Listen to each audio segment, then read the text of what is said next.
Hello, hello. Welcome to this episode of the Rogers Radio Podcast. I am your host, Alyssa Rogers. And as you can see, it's just me today. It's been a while. I was just telling Kenny, I haven't done one alone in quite some time now. And I'm excited to catch up with all of you, give you a real inside view about what's been going on here. And, I'm going to get personal today. Do you want to hear some personal stuff going on? If not, uh, I'm going to do it anyway. And let me know if you don't want me to do it again in the comments, and I'll be sure to bring you different content. But today I wanted to get personal because I know in the previous episodes that I've done by myself, I was excited about the new year. I was excited to get it going. And then I had some conversations and episodes with some team members, and we were talking about how rough it's been this year. And so why not? So I'm going to take a deep breath, and here we go. So the first quarter for me of this year, so we are almost 4 months in, past 4 months, almost in May, but I'm going to kind of think back to the first 3 months. January, February, and March were really transformative months for me in a way, but reflecting back, I feel like I took a lot of steps backward in the first quarter. I went into the year very, very excited, very motivated. I'm going to read, I'm going to get on a routine, I'm going to do healthy eating, I'm going to do all of this stuff. And then I'm looking back and I didn't do that stuff. And I'm not going to sit here and tell you that I had just stuck to a routine and I was doing great. There were a lot of things going on here at Rogers, a lot of changes for the good, but they were really hard changes, and we're still growing. And I will always praise our team because our team is so amazing. And I'm always going to say that. So any team members that are listening right now, I appreciate you. I'm rooting for you. We are going to rock this year, the rest of this year, and thank you because we couldn't do this without you. And I really, really appreciate every single one of you. But on the personal side, I just was falling short. And I was on a flight recently. I went and spoke at an event in Reno. Shout out to Service Nation and that whole crew. They did an amazing job and had an amazing event. I spoke on marketing and it was great. But on my way back, I was reflecting on the growth that I have had this year, and I wasn't really proud of what I was able to write down or think about. But then I thought about the entire team, and you know how they always say, surround yourself with people that are smarter than you, that motivate you, like-minded individuals. Well, I'm telling you, I thought about every team member we have at Rogers, and I know that every single one of them has grown because they've shown it, and I could think of it. I could think of every single team member that we have on our team right now, and I could tell you an area that they've grown in the first quarter this year for the better. And that is really amazing to be able to say. Every single one of them, I can say that. And, it made me proud, but then I thought about what areas can I say that I've improved on, and I need to work on it. And so, not doing my best right now, not doing my best. And I'm really trying to figure it out. I actually started today. Today is day one, so I have to stay committed. And you know how hard that is, right? But I really want to get into a routine in the second quarter. I really want to get my bearings and figure out, like, how am I going to improve myself? And I'm telling all of you this because I know, like, life is hard. Life is so hard, and we go through ebbs and flows and hard times, and it's okay as long as you get back up and you recognize it. And what I am proud of myself for is recognizing that I am not the best version of myself right now. It's hard to do, right? But it's honest. I am not the best version of myself right now, and I'm going to work on that, and I'm going to become a better version of myself. And when the first quarter ended, Joey and I were able to go to GrowthCon, 10X GrowthCon in Florida. I've done an episode on that last year. Each year we go, I like to say, we went because I want to share with you what I learned. And that came at the perfect time because it really made me refocus. It made me realize, okay, I need to get my shit together. I need to get it together. So I am going to share because I feel like if I go to these places and I receive this information, I feel like this is the forum and this is my group of people, all of you listening and watching, to be able to talk about what I learned. And I want to share it with you because maybe it'll help you too. Because I took and wrote down, I have a whole list of things that I wrote down when I was there. And when I was writing it down, I said, I'm going to share this on the podcast because I think more people need to hear this. So I will start by I'm going to go by the speakers that stood out to me. There were so many great speakers, and I'm going to name a few and what I took from each one.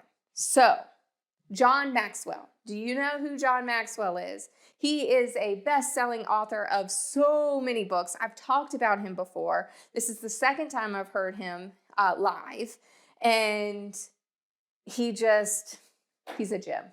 And I highly recommend you reading any of his books. There are so many to choose from. Find one that stands out to you that you think would help you because he has helped me so much. And what stood out to me the most in the time that he was speaking at GrowthCon was, to do what I do, you have to do what I did. Think about that for a second. To do what I do, you have to do what I did. And why that stands out to me so much is because we live in a social media world. We live in a world where we're watching what everyone else is doing. I'm guilty. I look and I scroll. I'm a scroller. And I'm looking at what everyone's doing and how they're doing it. And it's so easy to fall into a trap of, I want to be like them. I want to be just like them. Or how come I'm not like them? Or how are they doing such a great job at this? Or do you ever have people coming up to you saying, like, I want to be just like you when I grow up? I've told people that, right? I've thought that, like, man, I would love to be like that, right? But dang, are you willing to go through what they went through to get to where they are? You have to be willing to go through all of the struggles and the day-to-day grind of what they've done for so many years to be able to do what they do and to be like them. And so it was eye-opening to me because you have to look at yourself in the mirror. And, if I wanted to be like Michael Jordan, right? What are all the failures that he went through? What is all the struggle that he went through? How many things did he have to do to get to where he is today? And so we can always look at it and say, oh, I want to be where they are, but it takes a lot. These people didn't just wake up one day and be who they are today. They had to go through a lot. So always keep that in mind when you have people coming up to you saying they admire you and they want to be like you, or if you're looking at others and you want to be like them, you have to do what I did to do what I do.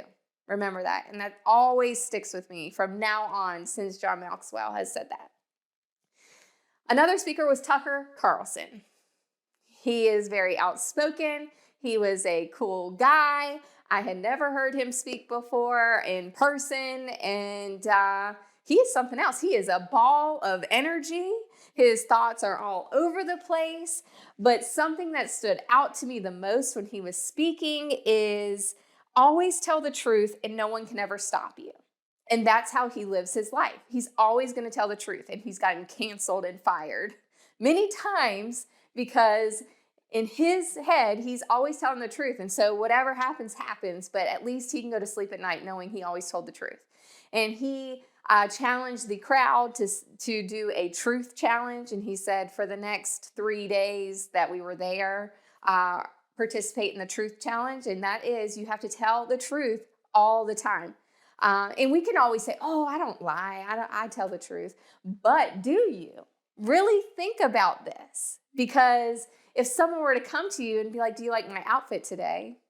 And it's all mismatched and not, color coordinating. Are you going to be like, oh, you look great, right? Ah, you look great. Or if someone comes to you and says, God, I'm so tired. I probably look a hot mess. You're like, oh, you look great. And they may look a hot mess, right? Would you be willing to tell the truth and take the truth challenge and be like, yeah, you know what? You really do look like you didn't sleep last night. Or, your outfit's not really matching today. Or whatever it may be. If you own a business and you have employees coming to you and coming at you with all kinds of things, are you going to always tell them the truth? It's important to do so because they're not going to grow if you don't. But it can be really, really tough, really tough. So are you going to take the truth challenge? I challenge you, take the truth challenge and tell the truth. And then you go to sleep every night knowing that you don't have anything to hide. You don't have to cover anything up. You know that everyone knows how you feel. It can be tough. It can be tough, but that's what stood out to me with Tucker Carlson. You guys, Tyler Perry. Had the pleasure of seeing Tyler Perry.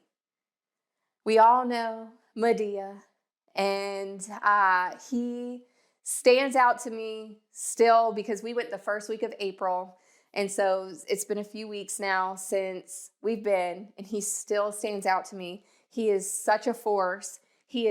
I admire him so much. I didn't know a whole lot about Tyler Perry before he spoke. I know that he has all kinds of great movies, and I've seen many of them, but I did not know his story. And so something that stood out to me with Tyler Perry is Diary of a Mad Black Woman. He created that play. And do you know, he tried to sell that play for 7 years.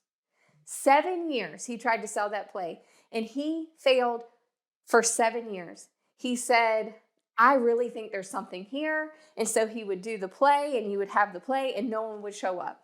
And no one would show up. No one would show up. But he'd do it every single year. And he's like, one day.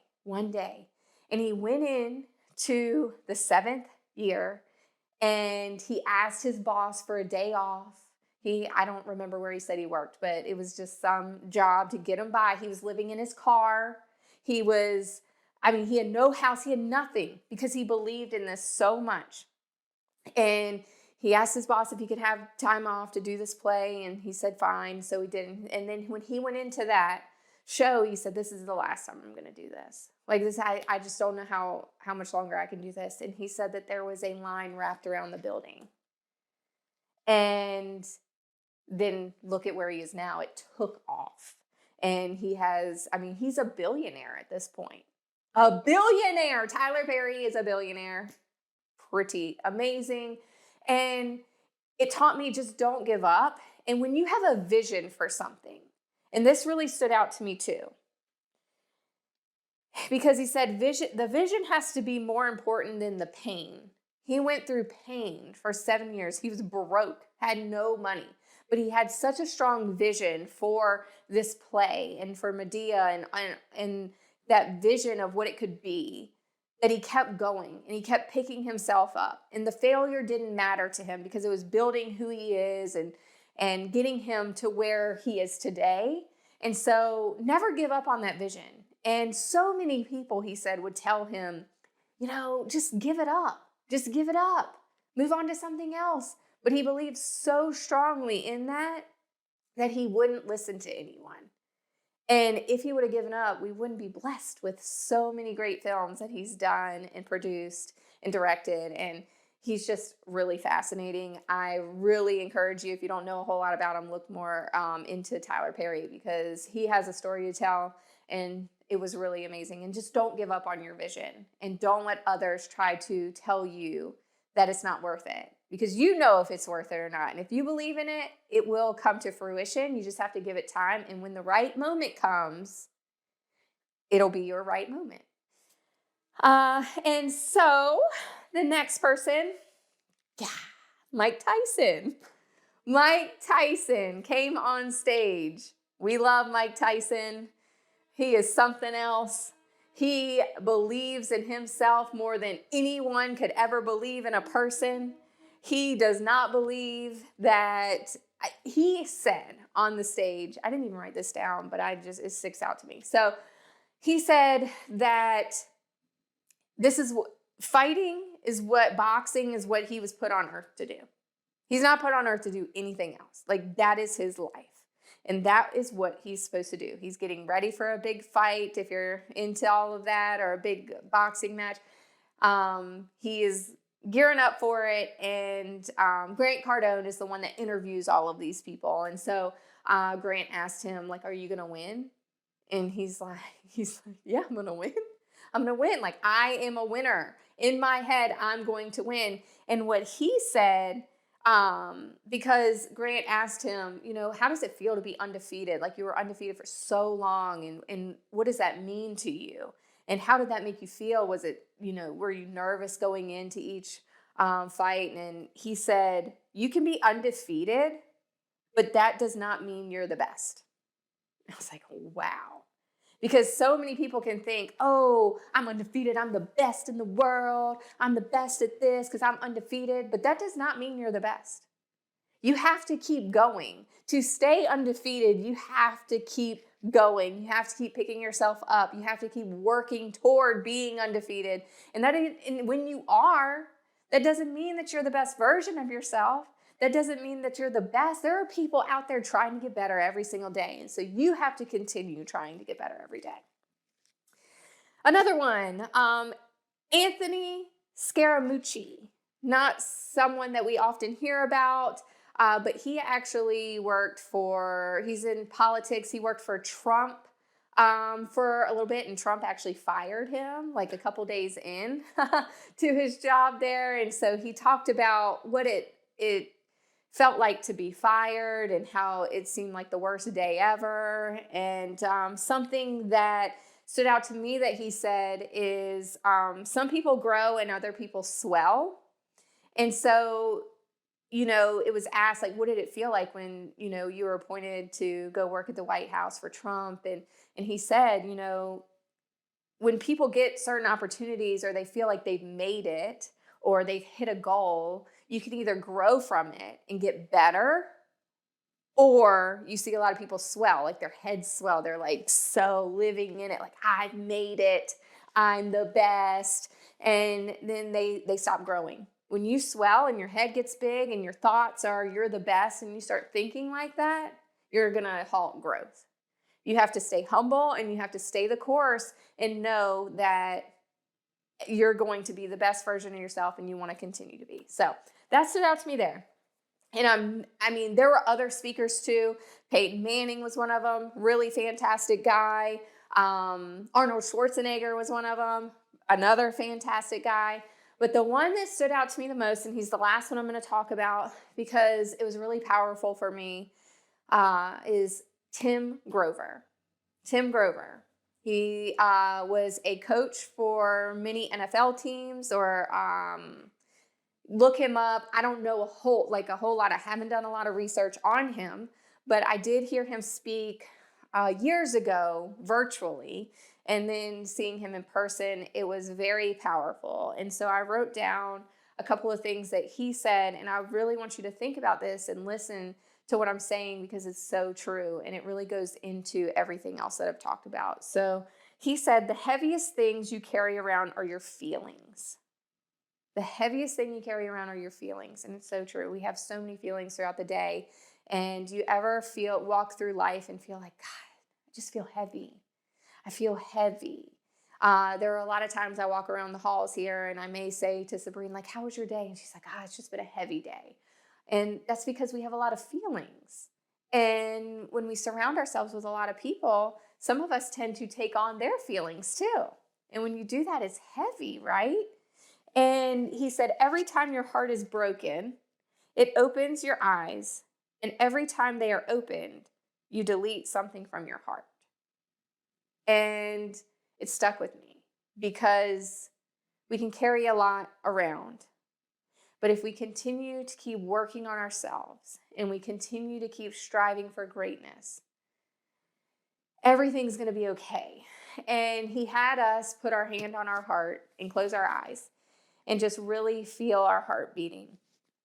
And he said, these heartbeats, like, we only have so many heartbeats in our life. And we don't know how many of those heartbeats we have. And so in this moment that I'm talking to you, I've utilized heartbeats. and it's not increasing, right? It's going to give out at some point. And so how are you spending those heartbeats? Are you spending those heartbeats doing what you love? Are you spending those heartbeats telling the truth? Are you spending those heartbeats running toward your vision that you have in life? Are you spending those heartbeats doing things to get you to where you want to be? Because that's what we need to be doing. Don't spend your heartbeats on things that don't matter, on things that aren't getting you to where you want to be in life, on things that are taking up those feelings and making you feel so heavy.